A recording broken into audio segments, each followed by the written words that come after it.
Our San Francisco Giants are back in the World Series looking to defend our title as we face off against the red-hot Kansas City Royals, who have only lost 2 games through the entirety of the playoffs so far in what should be a very fun battle. Last episode, we went through the NLCS, and it was certainly a series. We found ourselves trailing 3-1 after losing games 3 and 4 in San Diego. Fernando Molina did not record a single out in game 3. Scott Rios replaced him and tore his shoulder. It was a disaster. Game 4, we were down big until the 7th inning where we scored 4. We took the lead, and then Edwin Diaz allowed 3 unearned runs off of a homer by Ethan Salas. We then rattled off 3 wins in a row. Game 6 was a pitching duel until both offenses caught fire late. Game 7, there was a little bit of everything. A lot of action early. Eggy Rosario for San Diego had 2 errors, yet their defense was still better than ours. Jung-Hoo Lee, Stone Garrett, and Leody Taveras all dropped fly balls at different points in this game. However, our offense was able to stand pat with a really strong San Diego performance. They scored 5 runs in the first 2 innings, 3 homers off of Chase Dollander before he was yanked. And when we needed big plays, we got them. 2 runs in the 6th, 2 in the 7th, and 7 in the 8th inning, pushing us here to the World Series against the Royals. Our team is pretty much fully healthy with the exception of Scott Rios, who got injured in the series against San Diego. And I think that could prove to be a big loss. Not having him healthy is a big deal because he is one of only 2 lefties in our rotation. And as we talk about the Royals in just a moment, they are a very lefty-heavy team. So because of that, I think JoJo Romero is really going to be the big X factor for us. And we may very well use him in every game we play in this World Series matchup against the Royals, who, as mentioned, have played unbelievably well in the postseason with a record of 9-2 up to this point. The Royals won 90 games, losing their final 4 at the end of the regular season to lose control of the AL Central, but it might have been a blessing in disguise. They lost their initial wild card game to the Angels, but since then have been dominant. They won the 2 against the Angels. They swept the number 1 seeded Boston Red Sox, and they beat Minnesota in 5 with some impressive offensive performances. 12-0 win, 9-5, 6-3. Their offense is playing really well, and they've had a lot of time off in between series. I don't know if that's going to be a good thing for them or a bad thing. We played against them late in September, not that long ago, and they swept us in Kansas City. So we're certainly hoping for a different result here, as we did not play very well at all. And as I mentioned, I think the Royals are going to be an interesting matchup, and even though we're probably the better team, they are 6th in terms of their ranking across the MLB. That is number 1 in the AL for what it's worth, whereas we are number 1. So given that we had the better record, we had the better team, we're probably the favorites here, but I actually think this is a good matchup for the Royals. As I look at their lineup, they are very lefty-heavy, and our rotation does not have a lot of lefties. Of course, Bobby Witt Jr. is here. He's had the best season of his career offensively. They've drafted really well guys like Greg Gomez and Scott Burkett. They've developed guys who are already here like Vinny Pasquantino and Michael Garcia, and they've added solid veterans. The rotation, meanwhile, is also very lefty-heavy, which I don't think bodes well for us because our lineup is very lefty-heavy. We don't have the lefties to combat their lefties, but they do. Nick Lodolo, Tarek Skubal, Framber Valdez, and Asa Lacy headline the rotation. Skubal is the big name to watch here, being that he just won the Cy Young this year. He certainly has an interesting path in this series, traded back in Season 2 from the Tigers to the Rays. And the guy the Tigers got back, Xavier Isaac, just won the MVP this year. So it worked out for Detroit. Obviously, it worked out for the Royals. Not so much Tampa Bay. So their top 4 starters are lefties. They have a strong bullpen as well, headlined by closer Emmanuel Clase. And much like we have through the previous series, we're going to go in and out of games. We're going to play the big moments. And if we get to a Game 7, we will play that one in full. So let's start with Game 1. Nick Lodolo on the mound against Sandy Alcantara as the Giants look to repeat as back-to-back world champions. It's fitting we won last year against the Rangers, the team who the Giants first beat for their early 2010s dynasty. The last team they beat in the World Series during that stretch was the Kansas City Royals in 2014.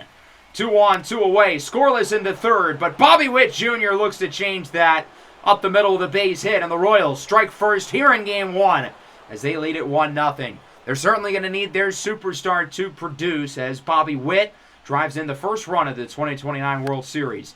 Gavin Lux pops it up. Oswald Peraza is under it in the shallow outfield, and he will range over to make the catch. Could have been worse, I guess. The Royals leave 2 on, but they do score and are on the board. Let's fast forward a little bit. We will move into the bottom of the third. Brendan Donovan reaches base with a double, our first hit of the game. So he's in scoring position. That'll bring up Tommy Rogers, who I feel like is more comfortable against lefties, even if his ratings are a little bit worse. Hits it into no man's land, and that ball is going to drop. Donovan's just going to hold up at second. He assumed it was going to be caught, but Josh Lowe in right and Scott Burkett in center were not able to get to it quick enough. And Tommy Rogers gets an unconventional base hit. 2 on, 1 away. Jun-Hoo Lee is now up as he is behind in the count 1-2. Lee swinging a miss on the fastball. Good pitch by Nick Lodolo for the second out of the frame, and that'll bring up Stone Garrett. This is the perfect matchup for him. A clutch spot against the lefty. Lines in into right. It is caught by Josh Lowe. And the Royals get out of the frame as, like them, we leave 2 runners on base. But unlike them, we are unable to score.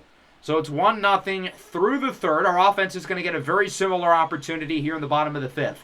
Still 1-0. Lodolo's pitching a great game. Hard to argue with how Sandy Alcantara has pitched. 5 innings of 1-run ball. The offense just hasn't given us enough. Looking to change that here as Brendan Donovan singles into left. We're going to send the runner. The throw is in time! Greg Gomez delivers a bullet to the plate, and he guns down Oswald Peraza. What a play by the Royals, holding the Giants off the board. Tommy Rogers now on the ground to third. Michael Garcia makes the throw. 5 scoreless for Nick Lodolo. Throughout the postseason, it's the offense as to why we're here. The pitching, meanwhile, has been inconsistent.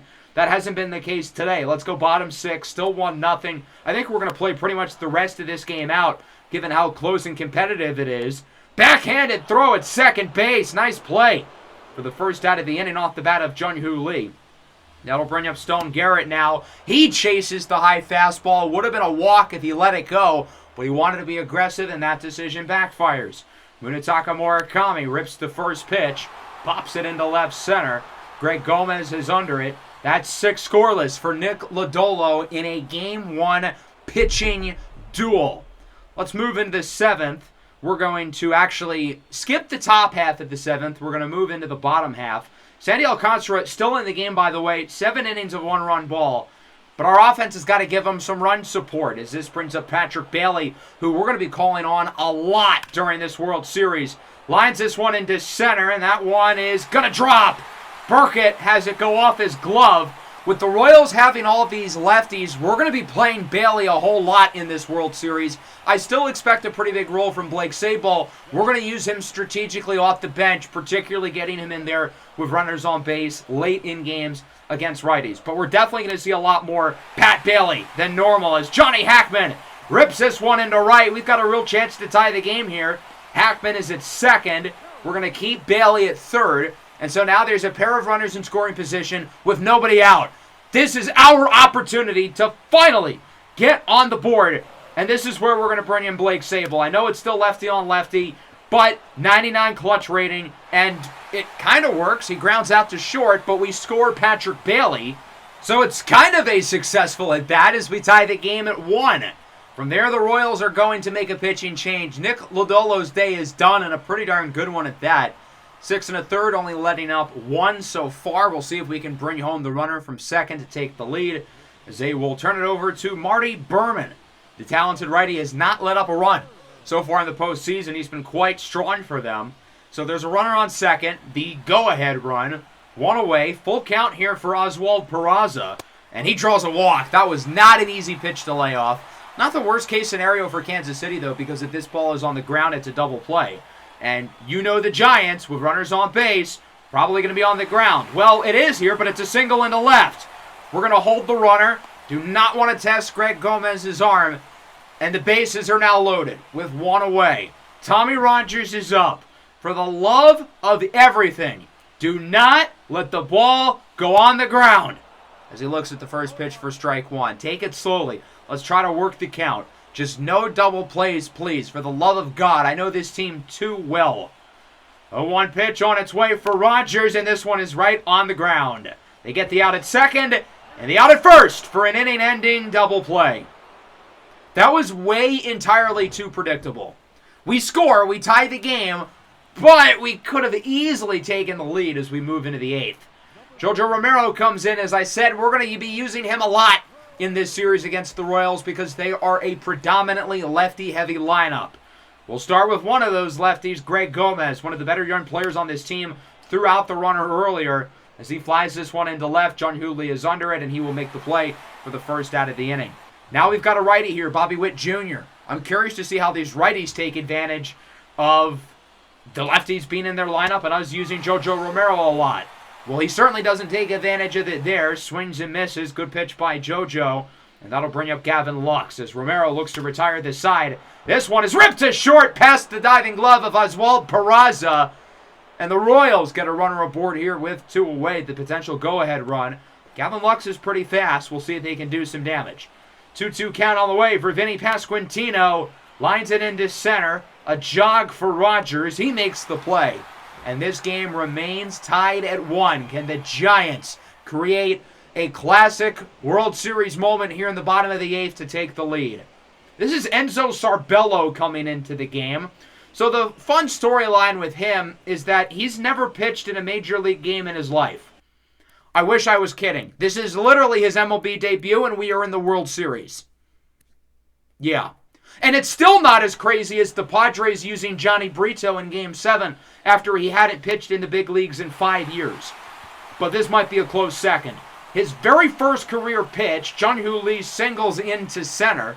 Not a great start for the Rook. Might be the first pitcher ever to make his debut in the World Series, I would think. Stone Garrett now puts it on the ground. Should be 2, and it is. Even a rookie who's never pitched in a big league game in his life is easily able to get out of jams against our offense. That'll bring up Munetaka Murakami and some good moments in the Padres series. Ooh, that's a tough pitch to lay off, especially down 0-2. It looks like the umpire made the wrong decision there, but we won't complain. Count is now 1-2. Murakami looking to be more aggressive here as it's a bounce to first. What a scoop! Pasquantino hobbles it, and he flips it to the pitcher, Sarbello, who finishes off with a pretty good first career inning, especially considering the circumstances of pitching in the World Series. Still tied at 1, we move into the 9th. We're going to bring in Edwin Diaz, not Camilo Duvall. He is warming up in the bullpen, and if this game goes extras, you would think he will certainly come in. Diaz only has a 2.45 ERA, but I don't think the numbers tell the full story. He really hasn't been that good. He allowed the big 3-run homer to Ethan Salas in Game 4, and those runs were unearned because of an error, but he still let up the big home run.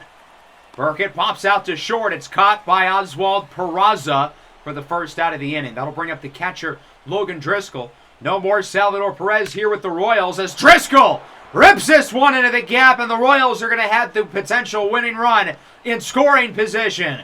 Driscoll waltzes into second with a 1-out double, and Kansas City now with a real shot to take the lead. Nice hit from number 69.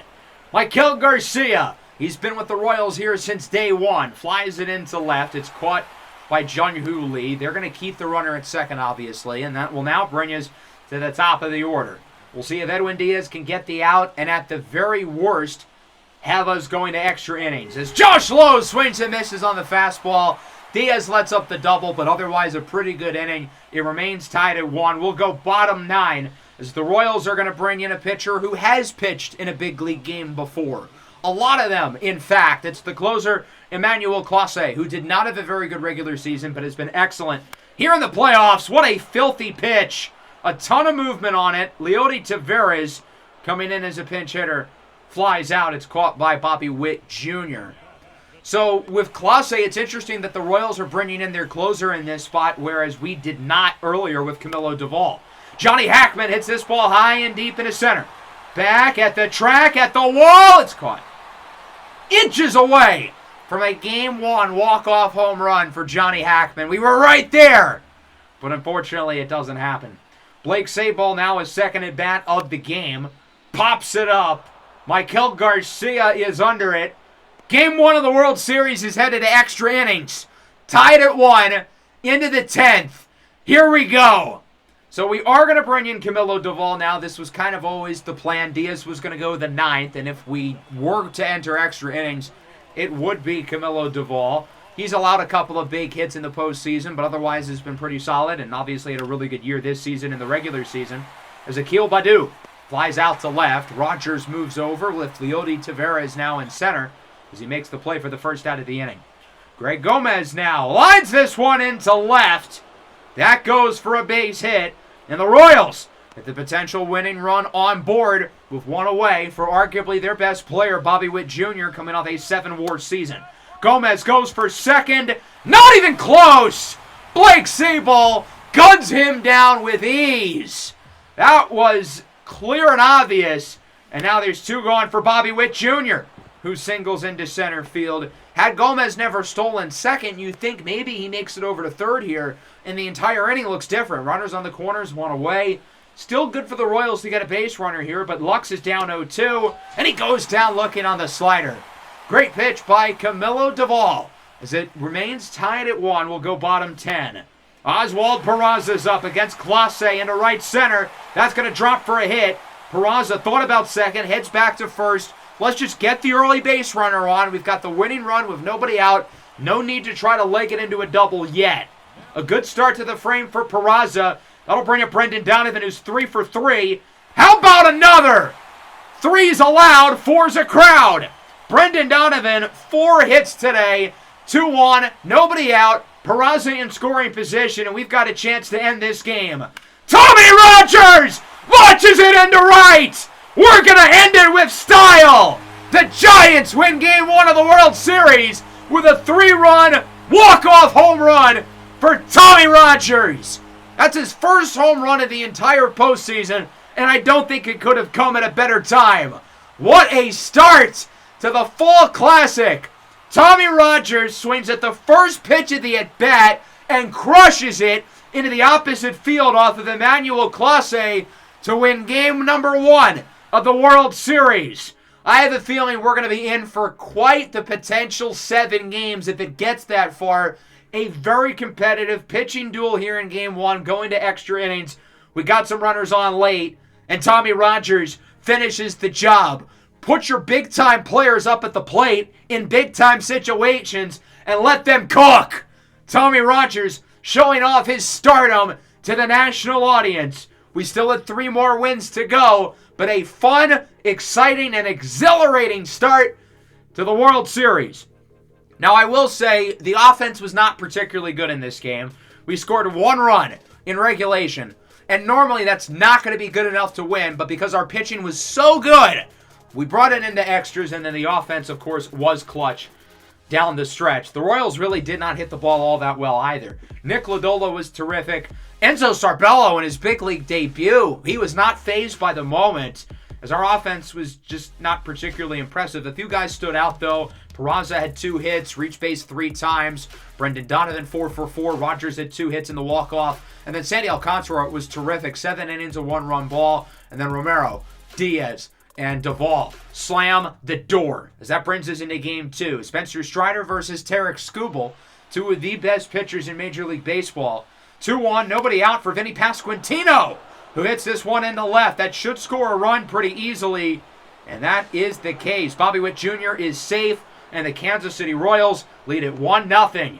So the Royals, looking to set the tone offensively after a disastrous Game 1, are on the board. Scott Burkett now swinging a miss on the curveball. Burkett specializes against lefties, one of the few guys in this lineup where that's the case.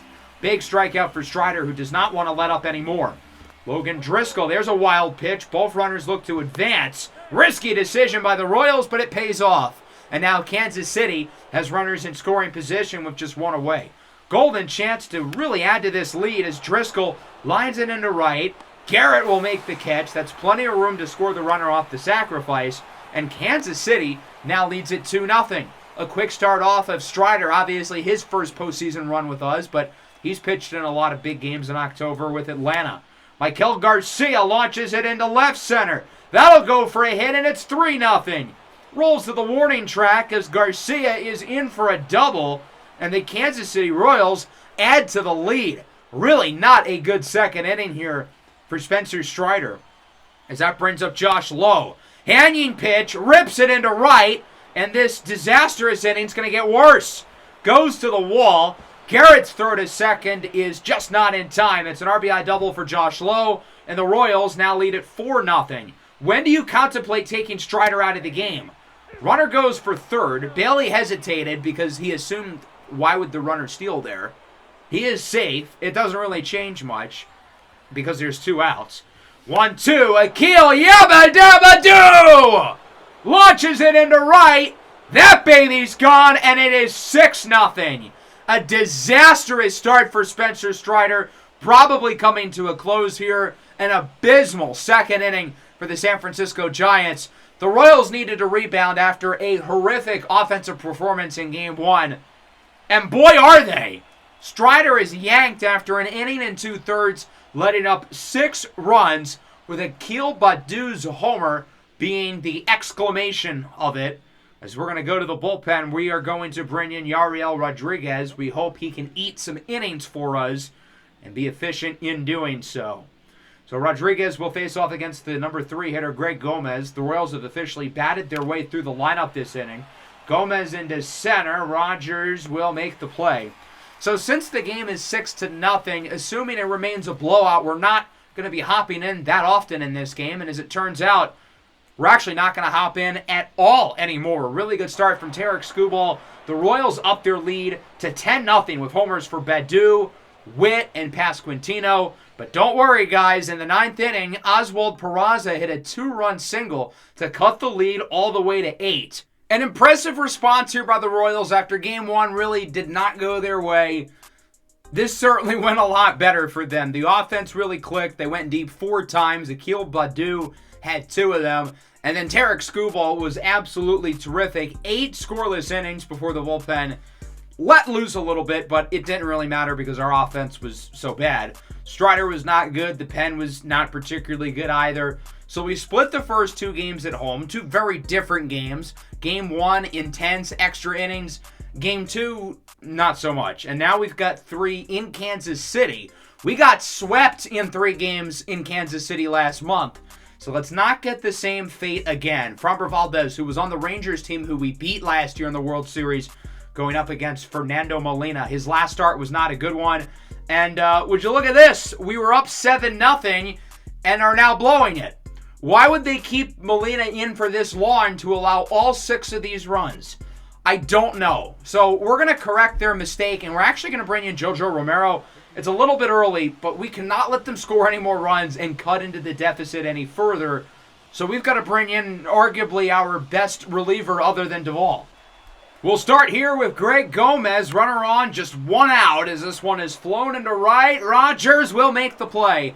If it was somebody else there in right, I don't know if we would have gotten to it in time, because that's the 2nd out of the frame. Now Bobby Witt Jr. is up, swinging a miss on the sinker. So JoJo gets out of it. We went into the bottom of the 5th, up 7-0, and now all of a sudden the Royals have made it a game, as it's now 7-6. Let's fast forward a little bit into the bottom of the frame. We're going to keep JoJo in a little while longer to take advantage of some of these lefty-on-lefty matchups, as the Royals will start with Gavin Lux.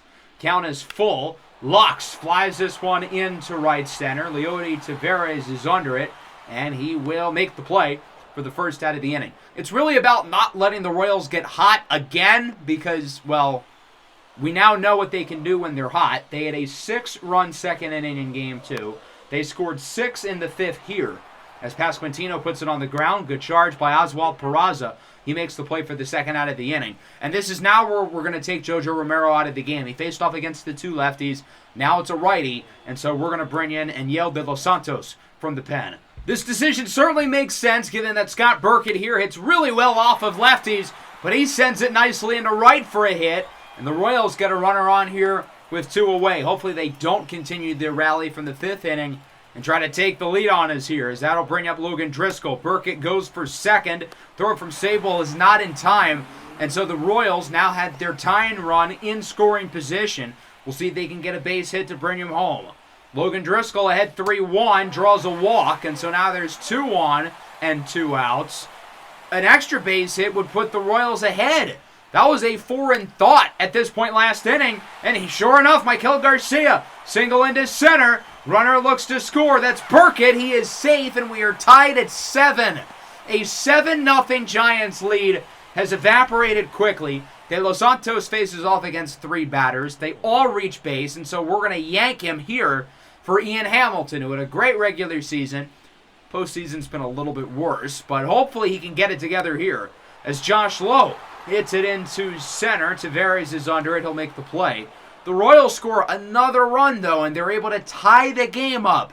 The game that we once had basically wrapped up after the top of the 5th. So now the offense is going to have to play a little catch-up. They're not doing a good job of that. Ian Hamilton lets up a double to Akil Baddoo. He's in scoring position with nobody out. As Greg Gomez will look to bring him home, and it looks like he will. Single into center. Tavares will not send it home, and the Kansas City Royals have officially taken the lead. Who would have thought? So now Gomez is aboard. They're going to look to add to it, but Garrett scoops the grounder from Bobby Witt, and it's a double play. 3-6-3. Huge play there by Stone Garrett, showing off the leather. Bobby Witt Jr. now on the ground. Gets by Garrett. Gets by the second baseman, Brendan Donovan, as well. And so now there's 2 on. We're going to make another switch here in the bullpen. Ian Hamilton is out. We will replace him with Edwin Diaz. Again, his postseason's been up and down, but I trust him a little bit more to get us out of this spot here and not let Kansas City add further to the lead. It's Vinny Pasquantino. He's behind 0-2. Hits it well over to short past the glove of Peraza. That pitch was low. Not an easy one to hit, but Pasquantino finds a way to do so anyway. 2 on, 2 outs. Huge at bat here for Burkett, who swings way too early. What on God's green earth was he thinking there? So it's 8-7 now as we move into the 8th. We're now playing from behind as Sixto Sanchez will come out of the bullpen for the Royals. Has not let up a run this postseason. Leody Tavares 2 for 3 so far in this game. And he goes down looking on the inside fastball. He didn't want to force the swing there behind 1-2. And, well, that, I guess, backfires. Tommy Rogers now bloops it over to first. I thought it was going to squeak over his head. Would have been a big deal to get Tommy on base, but it does not happen. Jung-Hoo Lee rips this one into center. There's our base runner, so the tying run is aboard with 2 outs. We're going to need a big hit, though, to still get something going. As that brings up Stone Garrett. He's had a great postseason, but he's 0 for 3. On the ground, base hit.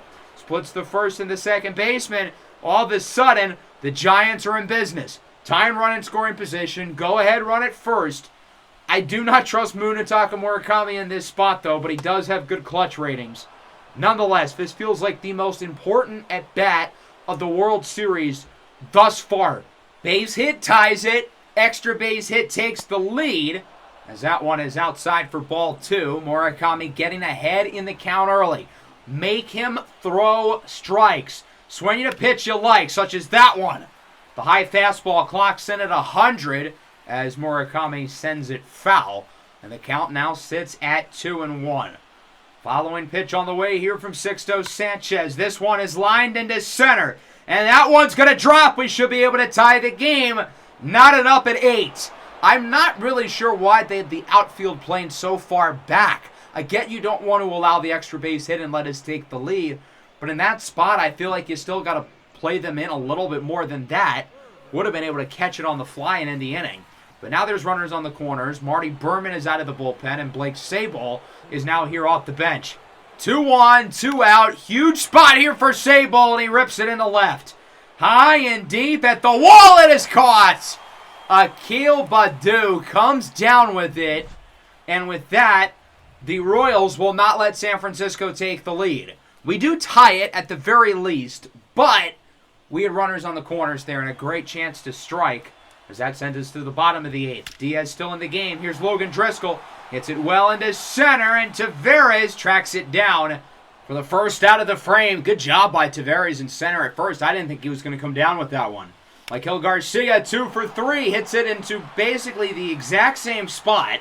Tavares gets it a little bit quicker this time for the second out of the frame. Diaz continuing to pitch well as that'll send us back to the top of the order. It's Josh Lowe behind 1-2. Lowe sends this one into left. Jung-Hoo Lee is under it. He makes the play. And through 8, we are tied at 8. A 7-0 Giants lead turned into a Royals lead that we've since tied up. Going into the 9th here in Game 3 of the World Series, tied at 1. Donovan pops it back into foul territory, and Driscoll will make the catch for the first out of the inning. I was hoping that ball would have a little more carry to travel behind the backstop, but it doesn't happen. Here's Peraza into right field for a base hit. Go-ahead run is now on base for San Francisco, and we'll see if they can move him around the diamond to take the lead. Kyler Rodriguez, the reigning World Series MVP, puts it on the ground. 4-6-3 double play, because of course this team can never do anything good with runners on base, and we'll move bottom 9. We're going to bring in Camilo Doval. It's not a save opportunity per se, but I think where we are in this series, we can't really afford to lose this game, go down 2-1, especially a game we led by so much. Let's bring in the closer and have him get through the 9th as he strikes out Gomez. 2 away for Bobby Witt Jr. Pops it into shallow center. Peraza's under it, and we are headed back to extra innings for a second time in this World Series. Knotted up at 8 going into the 10th. Both offenses have quieted down over the last couple of innings. Leody Taveras on the ground to second. Not much going to start the frame, but we do get the top of the order up here with Berman still on the bump for the Royals. Tommy Rogers hits this one into right. The offense has gotten nothing going outside of a couple nice hits in the 8th inning. Ever since we made it 7-0 in the 5th, it has been tough sledding. 2 away for Jung-Hoo Lee, pops it into left. 1-2-3 inning for Berman as Akil Baddoo comes down with it with the catch. And we are knotted up at 8 going into the bottom of the 10th. Lux against Camilo Doval, who's still in the game, hits it into left, and it's caught! What a catch by Jung-Hoo Lee for the first out of the inning. My goodness! If he doesn't catch that, too, that's an extra base hit. Here's Pasquantino into left. Another tough one for Lee at the wall. Makes the grab for the second out of the inning. That'll send us here to Scott Burkett behind 1-2. Lines this one into center. 2 scoreless innings out of the bullpen for Camilo Doval. It remains tied at 8, and we will now move into the 11th. Enzo Sarbello is out of the bullpen for the Royals. I really don't get why they're putting so much on this kid's plate. He's now pitched in all 3 World Series games, again, after never having pitched at all in the big leagues. But he's looked good so far as he strikes out Stone Garrett. Munetaka Murakami hits this one high and deep into left center. At the track, at the wall, it's caught. I thought that one might have enough carry. Murakami certainly thought so. Frustrated with himself there at first base, as that's the second out of the frame. Blake Sabol, lefty on lefty. That is certainly not an ideal matchup, as this one is popped over to third. Michael Garcia comes down with it, and it remains tied at 8. Our offense is not doing enough here in the top half of the inning. Can we get another stop in terms of the pitching? It's Mickey Manzanillo, former first-round pick out of the bullpen. He's only pitched in 1 postseason inning so far. It was a 1-2-3 frame, as he will start off with Logan Driscoll into center field. Winning run is aboard with nobody out. And the Royals are now in pathway to potentially win this game and walk it off as they try to take a 2-1 series lead. Driscoll fired up. Garcia goes for the bunt, and it looks like it'll work to a Butte. They get the out at first, but Driscoll makes it to second, and now he's in scoring position with 1 away. So a very well-executed bunt there by Michael Garcia as Josh Lowe draws a walk. I didn't want to give him anything too good there. Ball's on the ground. It could be a double play, so not the worst thing in the world for us. It's Akil Baddoo up the middle, base hit. Royals will have a chance to win. Driscoll to the plate. It's going to be close. He's safe. A dime from Leody Taveras, but it was a split second late. Akil Baddoo, who's had an incredible World Series so far, walks it off, and the Kansas City Royals take the lead in the series 2-1 as they win Game 3, 9-8 in 11. To think we were up 7-0 after the middle of the 5th inning and completely blew it. The offense didn't do enough. The pitching was not great. I really don't get why they kept Molina in that long. When the inning was starting to go south, why didn't they take him out earlier? That didn't make any sense to me. We completely blew this game, and this is the type of performance that sees the team spiral out of control, and in this case could lose us the World Series. So we have to respond. I feel like Game 4 is a must-win. Much like the Royals losing Game 1, they were able to get off the ground quickly in Game 2, scoring 6 runs in the second inning. We've got to do the same thing. We cannot fall behind early because we can really continue to dig ourselves too deep into this hole to where we're not going to be able to dig ourselves out of it. We're already trailing 1-0 here in the third. Not a great start with an RBI double by Bobby Witt Jr. off of Chase Dollander, his first game since the disaster that was Game 7 of the NLCS. 2 on, 2 away, top 3 for Munetaka Murakami. Pops it up, caught by Bobby Witt Jr., and the Giants leave 2 runners stranded. I know leaving guys on base is kind of our shtick, but we've got to grow past that today. We have no choice. So we're going to simulate forward now, hoping that the offense can start to deliver as it's 1-0 in the fourth. Dollander's starting to pitch a little bit better, to his credit. We've got 2 on, 1 away. Asa Lacy, the former top 3 pick, against Kyler Rodriguez in a huge spot in this game and series as it's hit in the left, and it will be caught by Akil Baddoo for the second out of the inning. So now there's 2 on, 2 away. Huge spot here for Leody Taveras. Not a great hitter, but a guy who elevates his game in the postseason. Skies it up really high. Has some carry at the track, and it is caught by Josh Lowe. So it's still 1-0 through 4. I needed our offense to start this game off strong, and, well, we certainly did not. Bottom 5, things are only looking worse now as the Royals have loaded the bases here against Chase Dollander. We're going to keep him in for a little bit longer, but if it gets rocky, we will not be afraid to take him out. Greg Gomez, 2-1. Gomez launches it into right. Tommy Rogers can only watch it fly. The Kansas City Royals are in the driver's seat. They've been on a warpath through the playoffs. Nobody in their way has been able to stop them, and I'm concerned the Giants are not going to have any answers for these guys as it's 5-0. The rocky postseason for Dollander continues. Was that a pun because we got him from the Rockies? Yes. Yes, it was. Maybe now's the time not to be making puns, though, and now's the time to hit the panic button. This is really bad. We could not afford to go down big. At this point in Game 3, we were feeling good. We were up 7-0. Now here we are. We're down in this series 2-1. We're down in this Game 5 zip as Ian Hamilton comes out of the bullpen to replace Dollander. Got to imagine that'll be it for Chase Dollander's season. An incredible story, an incredible regular season, but the guy was awful in the postseason. He had a good start against the Cubs, but 2 most important starts of the year, he falls flat on his face as Bobby Witt Jr. draws a walk. We can't possibly let them grow the lead even larger, right? I mean, 5-0's enough of a hole as is. Gavin Lux pops it into left. Jung-Hoo Lee is under it for the second out of the inning. Bobby Witt Jr. will head back over to first.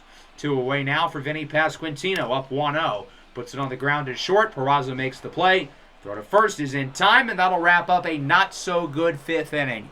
The Royals load the bases, and they take advantage. We've got to get it together on offense. Stone Garrett has 3 hits, and the rest of the team has 2.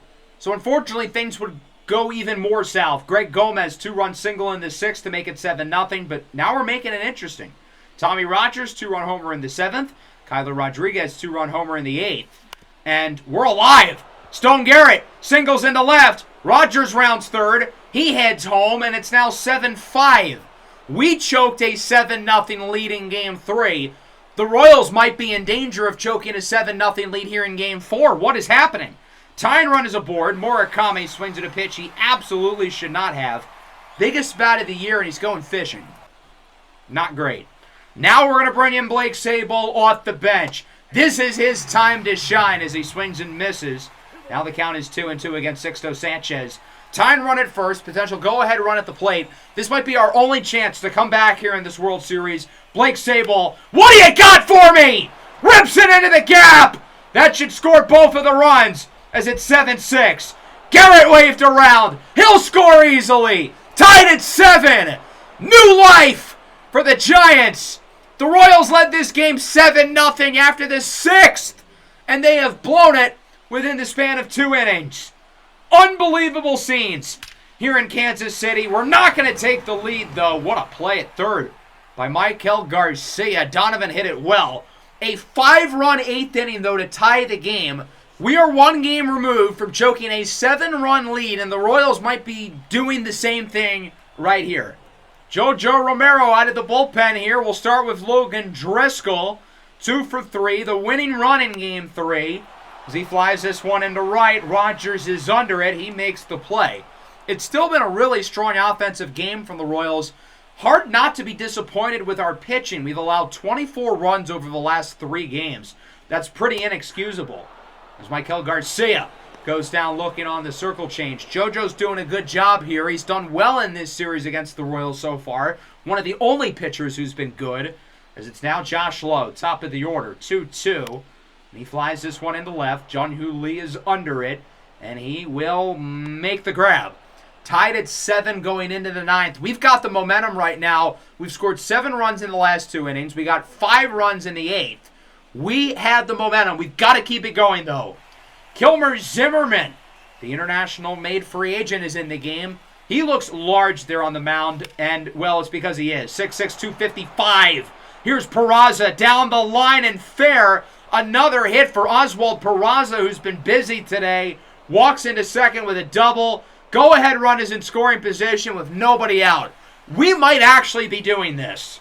Kyler Rodriguez homered back in the 8th. Lines it into right here in the 9th.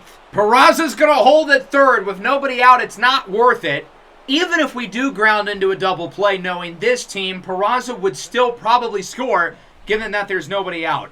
We're going to bring a pinch hitter in here. Johnny Hackman is up off the bench for the San Francisco Giants, replacing Leody Taveras. Hackman up the middle, on the ground. Bobby Witt thought about home, lobs it to first, and Hackman is safe. So the Royals played the infield in, and because Bobby Witt hesitated, they got nobody out there. He should have just tried to get the double play or get the out at first. I don't know why he lobbed the throw. It's 8-7, 2 on, still nobody out for Tommy Rogers, who bloops this one into right. That is a foul ball. The Royals dodged a bullet there. I thought the Giants would have been able to add to their lead. Tommy Rogers, very next pitch, into the gap in left center. Burkett gets to it slowly. It's 9-7. We're going to hold the runner at third with no outs. No reason to risk it. But the Giants now up by 2 with 2 runners in scoring position and nobody out. Our offense looks unstoppable after we got nothing going through the first 6 innings. As Marty Berman is back out of the bullpen for the Royals, they cannot let anybody score. 2 runs is enough of the deficit as is. As Jung-Hoo Lee pops it up. Finally an out for Kansas City, as that one will be caught for the first of the frame at second base by Gavin Lux. Again, the Royals cannot afford to let either of these guys come in. 2 runs is a lot to come back from. 3 is an entirely different beast. Garrett into center. That's going to drop. His 5th hit of the game. Both runs score. It's 11-7. What a night for Stone Garrett. He's 5 for 6, and the Giants are up by 4. Munetaka Murakami now. Swinging and this on the changeup. Leave it to Murakami to try to end the rally, as there's 2 gone now. And that will bring up Blake Sable. Big hit off the bench earlier. Looking to do so again. That was not the pitch, buddy. It's a wild pitch. Garrett's caught in a pickle. The Royals are going to look to get him, and they do. Kansas City's in the real pickle, though, as they allow 4 runs. 11-7 lead for the Giants. All 11 have come in the last 3 innings. I was ready to bring in Camilo Doval here, but we might not even need him now. We can conserve his energy for games 5, 6, and potentially game 7 if we win and hold on. Now, if Edwin Diaz is looking shaky, we're not going to hesitate to bring Doval in. But we've got the momentum right now. I'm feeling pretty confident as Bobby Witt Jr. goes down looking for the second out of the frame. And that'll bring us to Gavin Lux, who's already behind 0-2. The Royals down to their last strike in game 4. Swing and a miss! Giants tie this series up at 2 in improbable fashion. I said we needed to start this game off strong. We could not afford to fall behind, and we trailed by as many as 7-0 going into the 7th. But this team battled back. 2 in the 7th, 5 in the 8th, 4 in the 9th. We choked a 7-0 lead in Game 3 and lost. And the Royals say, hold my drink. What you can do, we can do better. They hold a 7-0 lead in Game 4, and they blow it to tie the series at 2. The offense, who did nothing early in this game, was terrific down the stretch. Not a great start by Dollander allowing the grand slam, but the bullpen did a really good job. We certainly hit the ball at a high level late, getting so many base runners, finishing with 21 hits. We only had 5 through the first 6 innings. That's 16 hits over the last 3 innings. That is ridiculous. So just like that, we have now tied this series up at 2 with a pair of crazy games in Kansas City. What does Game 5 have in store? If this game is even a quarter as exciting as the last 2, we're going to be in for it. Sandy Alcantara is back. Nick Lodolo is back. Both of these guys were terrific in Game 1. Game 2's not starting off as strong for either. Lodolo allows a pair, but the Royals score 3 in the bottom of the second. They lead 3-2. Stone Garrett strikes out. He had 6 hits in his last 7 at-bats prior to that one. A big punch-out, though, for Lodolo, as that brings up Munetaka Murakami. On the ground at first. Nice scoop by Pasquantino. And the Royals will hang on to their lead as it remains 3-2. We need Sandy Alcantara to produce. Allowing the 3 runs in the second certainly is not great. Headlined by a 2-run shot from Pasquantino into the 4th. Bailey's aboard. That'll bring up Brendan Donovan here. He's up 2-0. And he pops it up.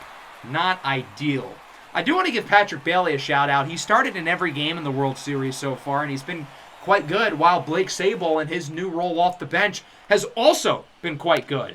Oswald Peraza sends this one into left center. That one will roll all the way to the wall. Bailey rounding third. He heads home, and the Giants tie it at 3 with an RBI double by Oswald Peraza. Another guy I want to give a lot of credit to. He wasn't playing well early in the playoffs, but here in the World Series, he's been awesome. Kyler Rodriguez bites on the outside fastball. Great pitch as Driscoll is under it for the second out of the frame. That'll bring up Leody Taveras here in a big spot. First pitch of the AB. Sends this one nicely into right center. This ball will be caught by Burkett. Tied at 3 through the middle of the 4th in a series that's tied at 2. I thought it couldn't get crazier than the NLCS against San Diego, but this series has been unbelievable.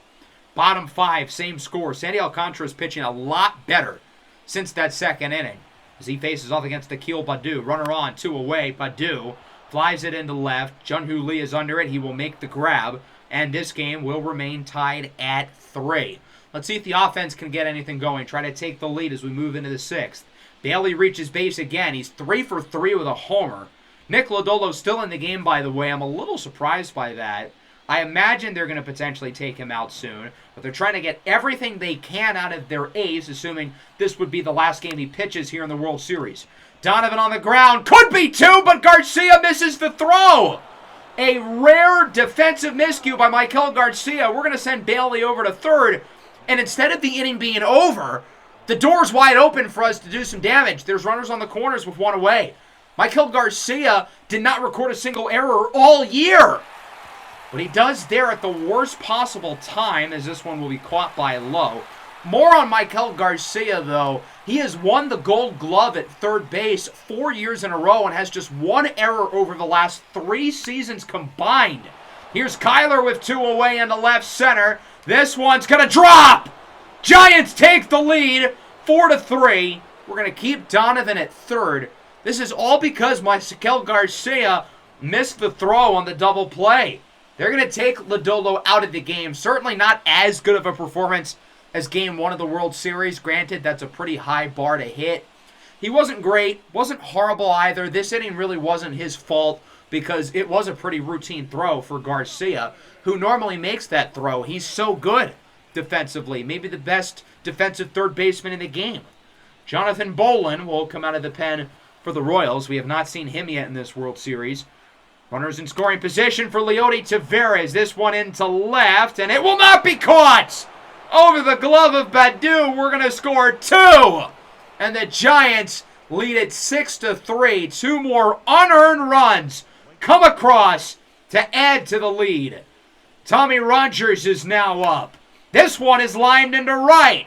Fair ball! Tavares scores easily. It rolls to the wall, and it's now 7-3.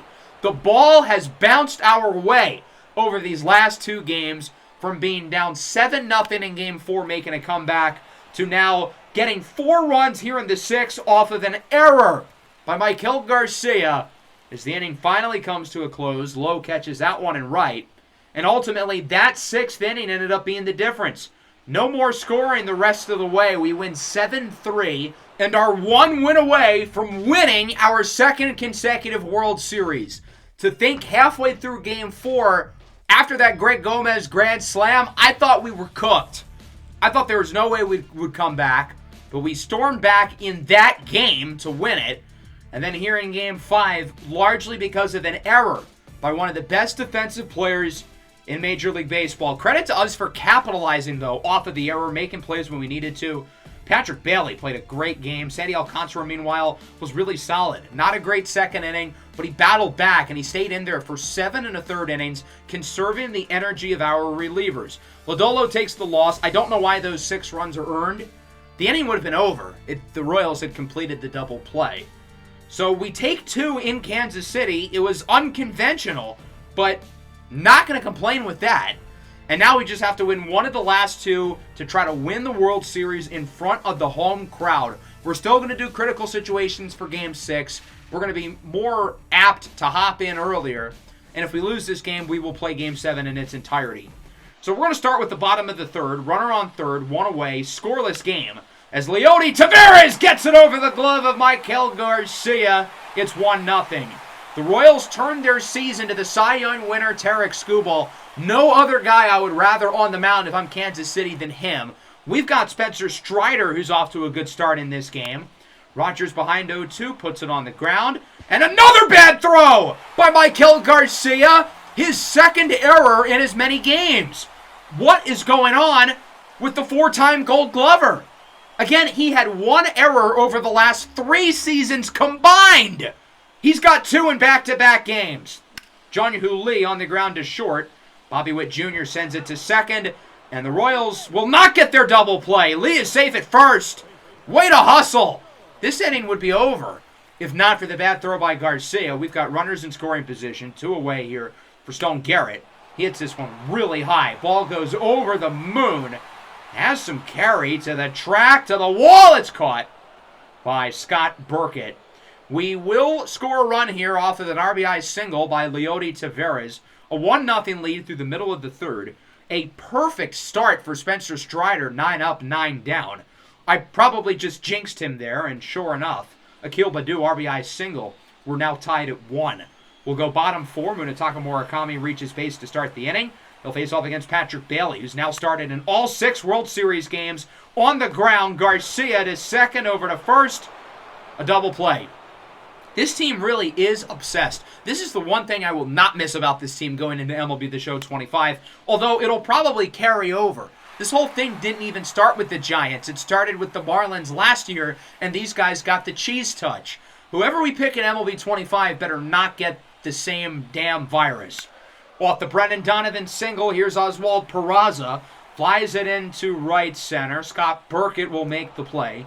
Tied at 1 through 4. I feel like the name of the game in this World Series has been the offense, which has been the case for us the entire playoff run. But so far today, it's been about the pitching. Spencer Strider's pitched a really good game. Tarik Skubal has lived up to the billing as the AL Cy Young. Royals start the 5th here with a base runner for Vinny Pasquantino, who chases the curve. Great pitch by Spencer Strider for out number 1. That'll bring up Burkett now. This one is hit well into left center. Leody Taveras after it at the track, at the wall. It is gone! Scrapes over the fence into the first row, but it's a home run nonetheless. 2nd of the postseason for Burkett. And the Royals take the lead 3-1. They needed a big swing here in this stage of the game, and they get it. Logan Driscoll now into center. Taveras under it. He will make the play. I get that Strider is really slowed down after a great start, but the pitch count is still low. I think overall he still played a good game, so we're going to keep him out there at least for a little while longer. But we've got guys losing the bullpen as Michael Garcia draws a walk. Strider's only let up 5 base runners so far. Guys aren't getting on. against him. It's just that over the last couple of innings, they've been able to score him as Taveras catches the line out. Good inning, though, for the Royals. 2-run homer for Scott Burkett. It's 3-1, and we will move into the bottom of the fifth. The offense looking to retaliate. Kyler Rodriguez gets aboard to start the inning, and that'll bring us to Leody Taveras, who drove him in back in the third. Here's the pitch from Skubal. This one goes into right, and it will bloop for a hit. K-Rod's headed for third. Nope, never mind. We're going to have him retreat. Probably would have been safe. It wasn't a great throw, but with nobody out, it's really not worth the risk. 3-1 here for Tommy Rogers. 2-1, nobody out, and he pops it up. Man, that was the pitch. Fastball right down the middle, ahead 3-1. He timed it well. He just topped it. With 2 runners on base and only 1 out, this feels like a golden opportunity for us to completely mess this up. Just please put the ball in play, but not on the ground, and it goes on the ground. Pasquantino to Witt, back to Vinny. Inning-ending double play. At what point is this not a coincidence? 3-1 going into the sixth. We'll head to the bottom half of the frame. Stone Garrett reaches base. That'll bring up Munetaka Murakami with a full count. And he goes down looking on the slider, hoping to draw the walk, but is unsuccessful. Nice pitch by Scooby. His 4th punch out of the game. Patrick Bailey now, 69 pitches for Skubal, as this one is lined into center for a hit. 2 on, 1 out. I didn't know if we would get another opportunity like this after Jun-Hoo Lee grounded into the double play back in the 5th. But we're going to get one here 1 inning later. Hopefully we'll be a little more successful. Brendan Donovan has a case for playoff and World Series MVP if we win this game. But not because of this swing. Flies it into center. Burkett is under and he makes the play. And we are going to keep both runners at second and third. So now there's 2 on, 2 away. Biggest at-bat of the postseason thus far. It's Oswald Peraza, who's had a nice World Series. The 1-0 from Skubal. This one is crushed into left center field. Burkett at the track, at the wall, and he makes the catch!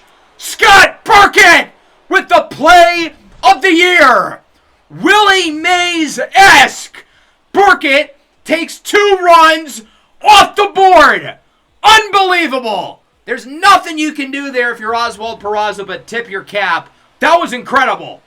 We're going to play out the rest of this game. Pasquantino to start the 7th at the wall, and it's caught by Tommy Rogers. Maybe not as impressive as the grab by Burkett, but still impressive running into the wall. Full count here for Burkett. He's had a huge game today, draws the walk. He gave the Royals 2 runs in the 5th with a homer. He prevented us from getting 2 runs in the 6th with the incredible catch. As Driscoll lines it into right, Rogers makes the play. Not sure if you've noticed, but Spencer Strider is still in the game. His pitch count is low enough. He's doing well. I feel like we can keep him out there. Garcia on the ground. Peraza makes the play. Throw to first is in time. And through the middle of the 7th, it's a 3-1 lead. Feels like we should have it tied, if not for that unbelievable catch by Burkett. That is legitimately the best defensive play I've ever seen in this game. I still will not believe it, even when this game ends. To start the 7th, it's Kyler Rodriguez! The reigning World Series MVP is back for seconds. Opposite field home run into left, and the Giants are in business. The lead is cut to 1. His 3rd home run of the postseason. I think at least 2 of them have come here in the World Series. So it's now 3-2. Big swing by Kyler, lefty on lefty into the opposite field. It feels like the offense is starting to get something going. We struggled early against Tarek Skubal, but it seems like he's starting to slow down, and we're hitting the ball better. We couldn't score in the 5th. We couldn't score in the 6th. But here's K-Rod leading off the 7th with a 420-foot mammoth.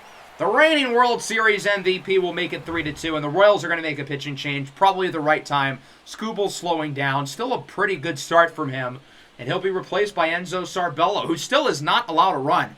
Give this kid credit. He's now pitched in 5 World Series games and has really delivered. Leody Taveras goes down on the low splitter. You would think Sarbello was the veteran and Taveras was the rookie on that play. Rogers with a liner to third. What a snag by Michael Garcia. They knew Rogers could not get on base. Garcia looking to make up for his back-to-back games with errors. Jung-Hoo Lee, liner to second. It's caught by Lux. Not a bad inning, though. We cut the lead to 1 with the home run by Kyler Rodriguez, but we still have work to do. Trailing 3-2 as we go back to the bullpen with JoJo Romero. Strider's night is done after 7 strong innings.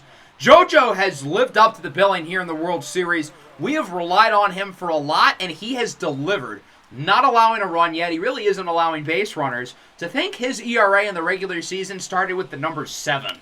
Pretty unbelievable. Here's Josh Lowe into left. Jung-Hoo Lee will make the play.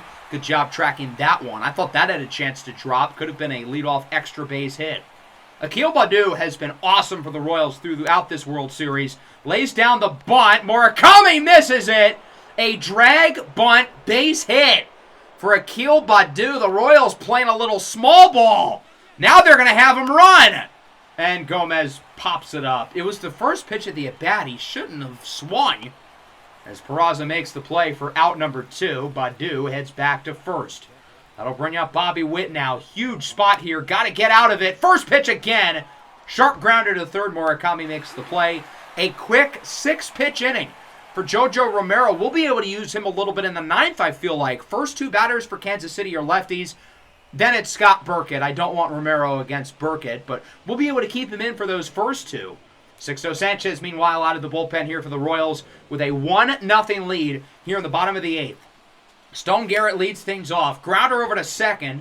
Gavin Lux scoops it up for the first out of the frame. Good job there by the former Los Angeles Dodger. Munetaka Murakami, I know we've had our differences these playoffs, but just give me one big swing. And it's not that one. Gavin Lux makes the play again. And this is where Patrick Bailey would be up. Obviously, since it's a righty, we're going to take him out, but not for Blake Sabol.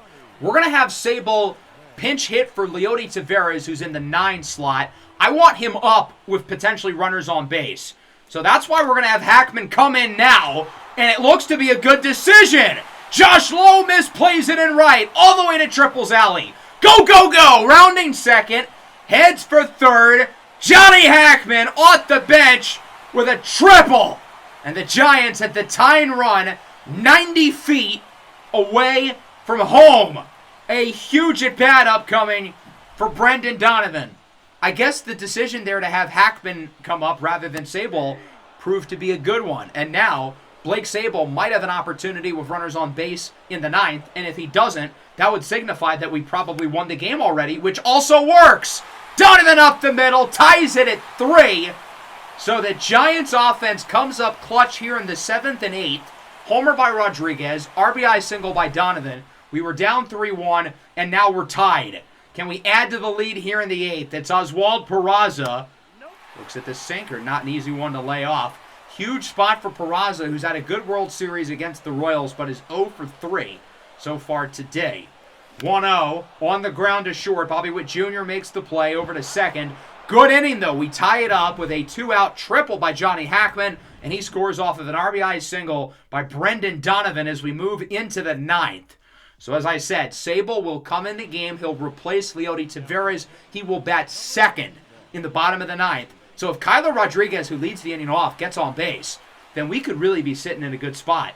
As I mentioned, Romero will face off against these first 2 batters. We're really working out some master plans in terms of the pitching and the hitting. 1-1 for Gavin Lux, flown into center. Johnny Hackman chases after it. Hackman probably should not be in center because that's where Leody Taveras was. We're going to flip that. Hackman will move to left. Jung-Hoo Lee will go from left to right. And Rogers will go from right to center. Pasquantino is now up for the Royals. He's had some big swings for them over the last couple of games, but he's behind in the count 1-2. JoJo's going to look to get him here with the off-speed out of the zone. Pasquantino connects on the outside slider into left. Johnny Hackman in his new spot gets it for the second out of the inning. So as I said, he's going to face off against 2 batters, and then we're going to yank him since the next batter, Scott Burkett, hits well against lefties. Granted, he does have a home run against a righty today, but that's not the point. We're going to bring in Camilo Doval. He's now pitched in 8 postseason games, only 2 of which were save opportunities, though. We've used him in some unique spots, and he's been quite good for us. Big spot here for Burkett, who's been outstanding today, responsible for 2 of the runs offensively for the Royals and stopped 2 Giants runs defensively as he gets the single. If not for Burkett, this game would essentially be over. But sure enough, he gets on base again. It's the potential go-ahead run. And that brings up the catcher, Logan Driscoll, who's ahead 1-0. Maybe not the guy you want up here. He hasn't been that bad in the World Series, though. 5 for 21, pair of doubles, as this one is down the line and foul. A close call there. Feels like we might have dodged one. Had a chance to be a base hit. There was a chance Burkett could have made it to third. Driscoll looks at that one. Count now sits at 2-1 for the young catcher. Duvall gets him to chase the low sinker. Filthy pitch for strike 2. 2-2 for Driscoll. Runner on, 2 away. Swing and a miss! Camilo Duvall gets us through the 9th. Tied at 3. And the San Francisco Giants can walk it off to win the World Series. Kyler Rodriguez homered in his last at-bat. He's a double shy of the cycle. And it's just a matter of getting on base here. We need base runners. But at the same time, you might only really get one opportunity in your lifetime to walk it off for the World Series. Here's the 1-2 from Sanchez. Rodriguez with a swing and a drive into right center, at the track, at the wall. It's caught. He was inches away from winning the World Series, and you can see the frustration. He knows he's probably never going to get an opportunity to walk it off to win the World Series ever again, and to think he was inches away from doing so. We were right there. As Blake Sabol is now up, he's hitting .326 this postseason, of course, coming off the bench. His first at-bat of the game. He has had some big plays for us in pinch hit spots this postseason. The 1-0, swing and a miss on the changeup. He's now behind in the count, 1-2. Sixto Sanchez doing a good job. Sabol fouls off the changeup. Good job there. What a story Blake Sabol has been. A guy who was in our organization at the start of this series, kind of an afterthought, but had played well enough to become an all-star caliber player. Fouls off another changeup. Good job there to protect. And now in what could be his last game with us, his last at-bat, being that he's a free agent in the offseason, probably going to command a lot of money with his offensive production at the catcher position, as that one is fouled off as well.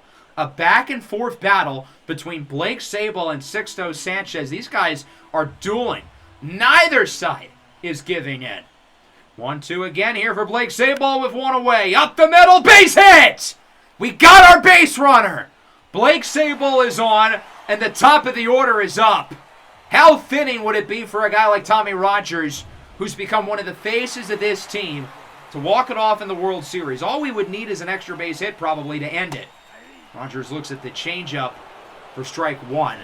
We've gone through the ups and downs with Tommy over the last 4 years. He's turned into an all-star over these last 2.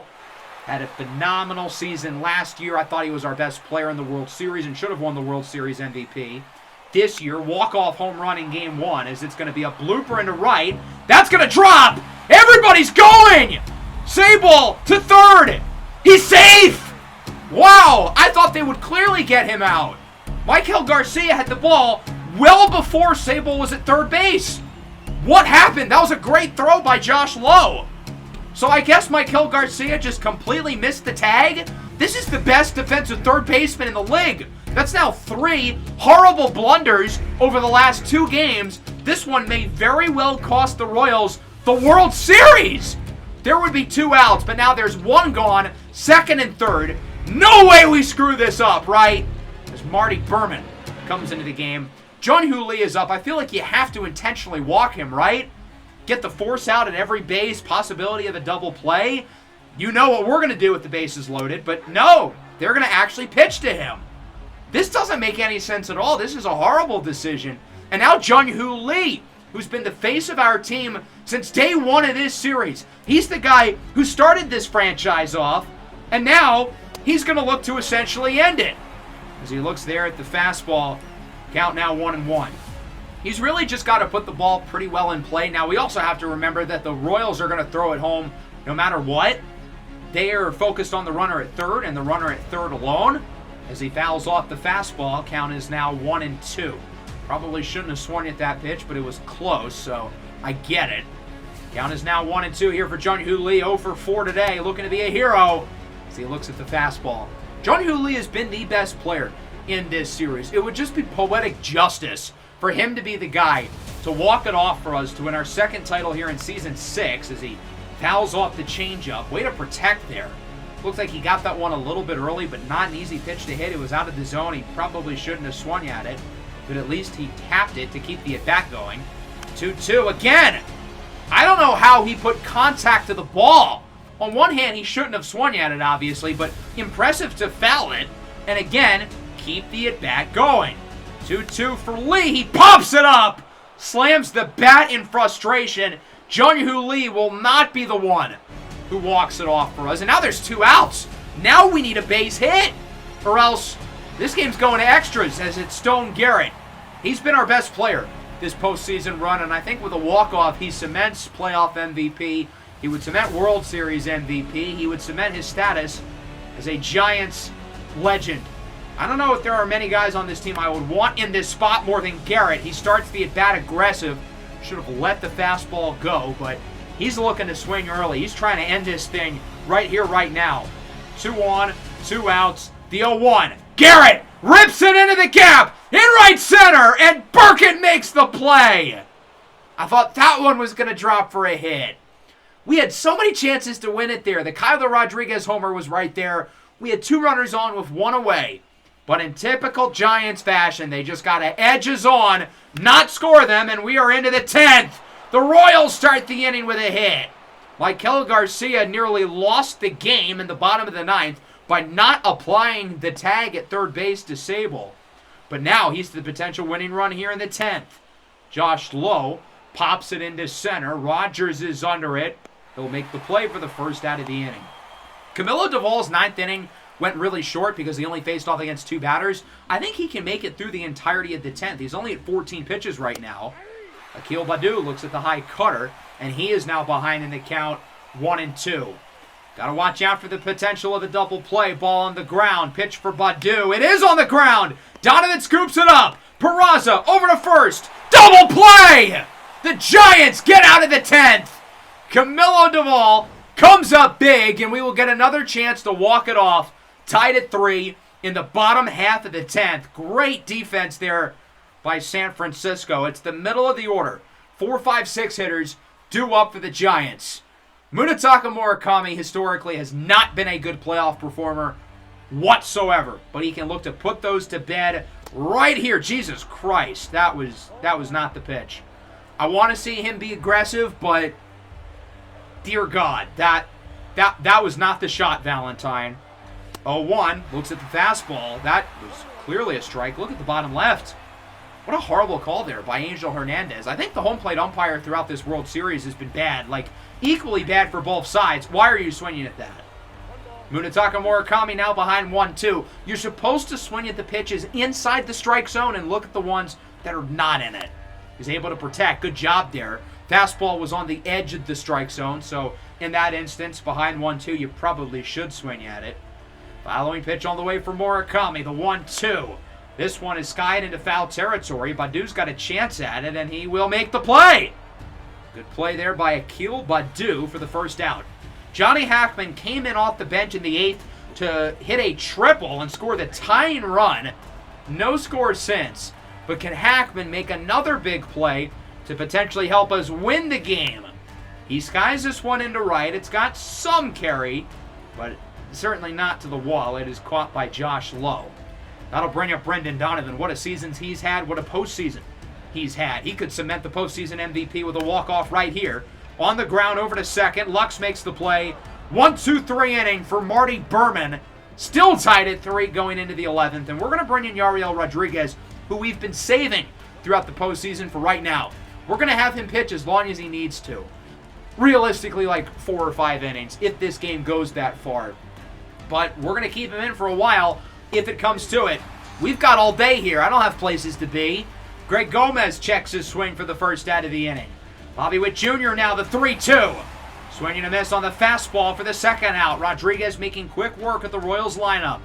Gavin Lux now up for Kansas City, the 1-1. Skied in the left. Hackman is under it. He will make the play. And we're going to have another chance to finish the game off here in the 11th. I'm hyping everybody up to walk off the game, but after Oswald Peraza, everybody will have gotten at least one chance to finish the game, and nobody has yet. So in the bottom of the 11th, it's Kilmer Zimmerman out of the bullpen for the Royals. He's allowed over a run per inning this postseason. Hopefully he can keep the trend. It's Peraza. He's had a good World Series, but he's 0 for 4 today. 2-0. Pops it up. Should be an easy one for Driscoll, and he will make the play for the first out of the inning. All 9 guys in the lineup have now had a chance to finish the game, as that brings up Kyler Rodriguez. He homered earlier. He nearly homered in the bottom of the 9th to finish this game. And if you remember his expression at first base, he looked so disappointed with himself, knowing he's never going to get an opportunity to walk it off in the World Series again. Well, here we are. He's going to get a second chance. Homered earlier in this game, reigning World Series MVP. First pitch at the at-bat, and lightning strikes twice! Kyler Rodriguez has won the World Series for the San Francisco Giants! Walks it off in the bottom of the 11th inning to win San Francisco their second straight title! Kyler Rodriguez was inches away from doing it in the 9th. No one thought he would get another chance, and he does, and comes up big. The very first draft pick of this series, who's battled to stay on the field. He's been a role player for us, but in his 5 seasons, he's never played more than 100 games. Despite that, he has risen to the big occasions. He won the World Series MVP last year. He's made big plays throughout this World Series. 4 for 5 today. Triple, single, homer in the 7th, and now a homer in the 11th to walk it off and win the Giants the World Series. My goodness, what a game, what a moment. One of the all-time plays in Octagonal Gaming channel lore. Kyler Rodriguez, if he was not already, has become a legend in this series forever. That ball was absolutely belted too, no doubt about it, as soon as it hit the bat. As we take a look at the reactions in the dugout from the coaching staff, this is just the second time we've ever hit a walk-off to win the World Series on this channel. The first time was MLB 22 with the Guardians and Dustin Harris. If you remember his swing, it was kind of a lazy fly ball that just kept on going and going. But that ball was launched, catapulted into the right center bullpen to win the game as Rob Manfred hands the manager the trophy. And I love how Kyler's just right next to him, still wearing his batting helmet. That's pretty dope.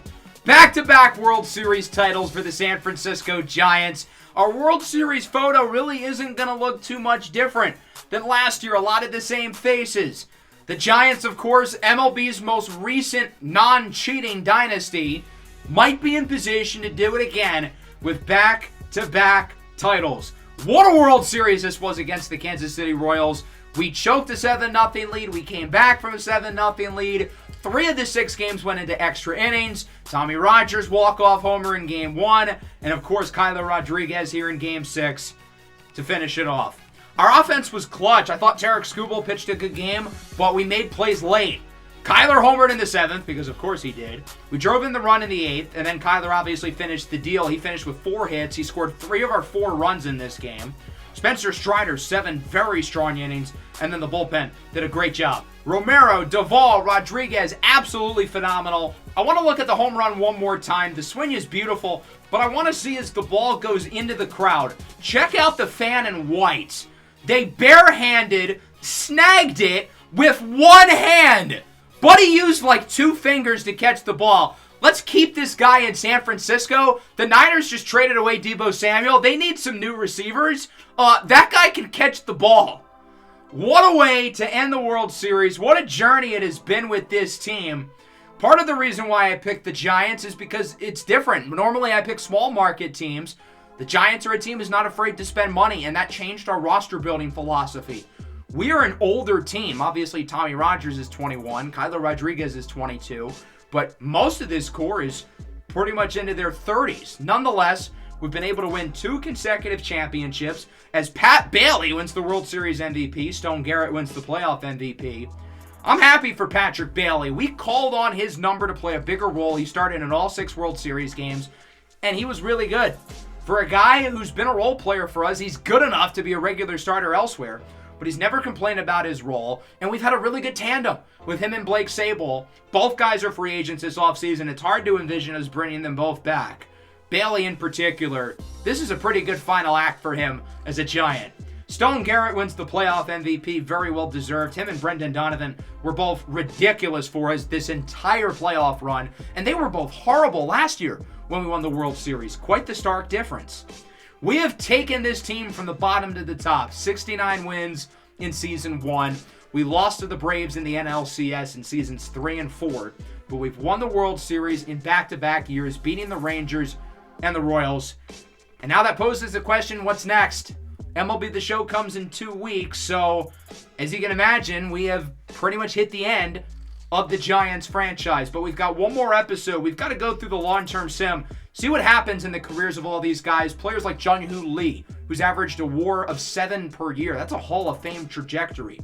Tommy Rogers, 4 years into his career. Does he continue to progress, or does he take a quick decline in his early 20s? If he stays good for a while, he could have some historic numbers. What about a guy like Kyler Rodriguez, whose best baseball, I think, is ahead of him? And obviously, we've seen how good he is in the playoffs now with a walk-off World Series clinching home run. So we're going to go through as many seasons as we need to in the next episode. This game will have guys playing in their 50s. We might go 30 years in the future. Although with this team, it might be a little bit quicker because most of our core is on the older side. I'm excited to see guys like Scott Rios, who never really got a full chance to spread their wings here, and other prospects like Rodney Bravo, Simone Vincent, Edwin Arroyo. I'm really curious to see how those guys are able to produce in the long-term sim. That'll be up in the next week or so as the final episode. And then, of course, MLB 25 comes out in 2 weeks. As you guys know, the franchise vote is ongoing. Make sure to check out the YouTube community tab where our current poll of 10 finalists is. And then I'm planning tomorrow, Sunday, to reveal the final poll with probably 4-ish teams on the YouTube community tab, which will help me decide who we're using for MLB The Show 25, which will be released fairly soon. I've already got some really good ideas in the bank for how I'm going to go about this series. You guys have seen what I've done with Madden and 2K with my custom rosters, my XP sliders, my rating scale. We're going to do something kind of similar with that in MLB The Show 25, and I'm excited to explain more once we get into the new series.